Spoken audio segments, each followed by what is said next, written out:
स्वामी समर्थ, जय जय स्वामी समर्थ, श्री स्वामी समर्थ, जय जय स्वामी समर्थ. श्री स्वामी समर्थ महाराजांच्या नामस्मरणाने आजच्या व्हिडिओला सुरुवात करूया.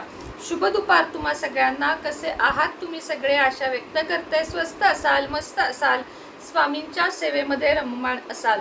5 एप्रिल म्हणजे परवा दिवशी आहे संकष्टी चतुर्थी आणि 1-2 महिने झाले मी संकष्टी चतुर्थीचे उपाय तुम्हाला काही कारणानं सांगितले नव्हते, म्हणजेच माझ्याकडून राहून गेले होते. संकष्टी चतुर्थी ही महिन्यातून एकदा येणारी, म्हणजे आपल्यासाठी आपण जे उपवास वगैरे करतो त्यांच्यासाठी खूप महत्त्वाची असते. संकष्टी चतुर्थीला बाप्पाची सेवा केली जाते, मंदिरात केलं जातं. त्याच पद्धतीने काय उपाय करावेत हे पण मी तुम्हाला आजच्या व्हिडिओमध्ये सांगणार आहे. गणपती बाप्पा हा बुद्धीचा देवता आहे. त्याचप्रमाणे गणपती सुख करता दुःख हरता, म्हणजे सुख आयुष्यात देणारा आणि दुःखांचा विनाश करणारा, संकटातून मुक्ती करणारा, विशेष करून मुलामुलींवर म्हणजे विद्यार्थ्यांवर त्याचे कायमच वरदान असते. अगदी थोड्याशा गोष्टीने बाप्पा सगळ्यांवर, गणपती सगळ्यांवर प्रसन्न होतो. त्या गोष्टी कोणत्या आहेत हे तर आता लहान मुलांपासून मोठ्यापर्यंत सगळ्यांनाच माहीत आहे. जसं की जास्वंदीचं फूल, मोदक, या काही गोष्टी आपल्याला ठराविक माहिती असतात, काही गोष्टी आपल्याला माहीत नसतात आणि त्याच मी तुम्हाला आजच्या व्हिडिओमध्ये सांगणार आहे. गणपती संकष्टी चतुर्थीला जर तुम्हाला रुईची पांढरी फुले मिळाली, जी रुई आपण मारुती रायाला वाहतो त्याची जी फुले असतात ना, त्याचा हार करून घरातल्या गणपती बाप्पाला व्हावा. कितीच्या संख्येमध्ये तर 5, 11 किंवा 21 अगदी बकुळीच्या फुलांसारखा सुंदर हार तयार करावा. रुईचे एक पान घ्यावे, त्यावर गणपती बसवावा. आता गणपतीची मूर्ती घरामध्ये आपल्या प्रत्येकाच्या असते, नसेल तर प्राण प्रतिष्ठित गणपतीची अभिमंत्रित केलेली अष्टधातूची मूर्ती तुम्हाला हवी असेल तर खाली दिलेल्या नंबरवर संपर्क साधा. मूर्ती सकाळी आपण आंघोळ वगैरे केल्यानंतर शुचिर्भूत झाल्यावर सगळ्यात आधी गणपतीची मूर्ती स्वच्छ उजळवून घ्यावी आणि तामणामध्ये घ्यावी. तामणात खाली अक्षता ठेवाव्यात आणि त्यावर गणपतीची मूर्ती ठेवावी. सगळ्यात आधी पाण्याने अभिषेक करत चमच्याने किंवा धार लावून आपण ओम गम गणपते नमः हा मंत्र म्हणायचा आहे. ज्यांना अथर्व शीर्ष म्हणता येतं त्यांनी अथर्व शीर्ष म्हणत किंवा यूट्यूबला लावून देऊन ते ऐकत अभिषेक करावा. सगळ्यात आधी पाण्याने अभिषेक करावा. त्यानंतर एका चमचाभर पाण्यामध्ये चिमूटभर कुंकू घ्यावे आणि त्याने अभिषेक करावा. चंदनाने अभिषेक करावा, हळदीने अभिषेक करावा. हळद, कुंकू, चंदन हे अगदी चमचाभर पाण्यात चिमूट घेऊन त्यानेच तुम्हाला अभिषेक करायचा आहे. हे सर्व झाल्यानंतर पुन्हा एकदा पाण्याने अभिषेक करून मग पंचामृताने अभिषेक करावा.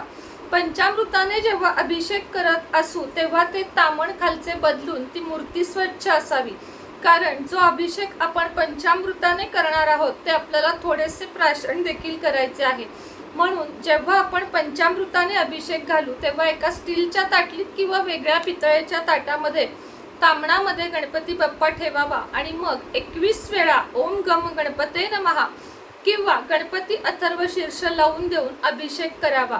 हे सगळे झाल्यानंतर पुन्हा एकदा मूर्ती पाण्याने स्वच्छ करावी आणि एखाद्या गुलाबाच्या फुलांच्या पाकळ्यावर एका ताटलीत गुलाबाची फुलांच्या पाकळ्या मांडाव्यात.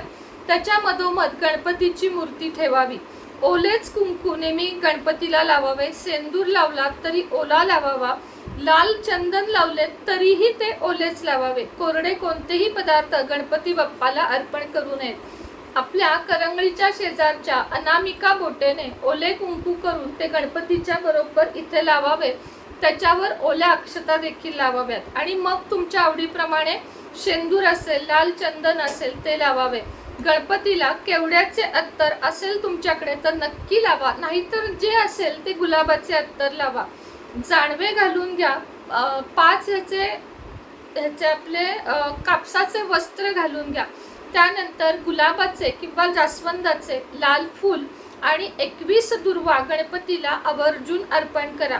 हे सगळं अर्पण करताना अखंड आपल्याला गणपती अथर्व शीर्षाचे पठण करायचे आहे आणि शेवट मग फलश्रुतीचे पठण करायचे आहे.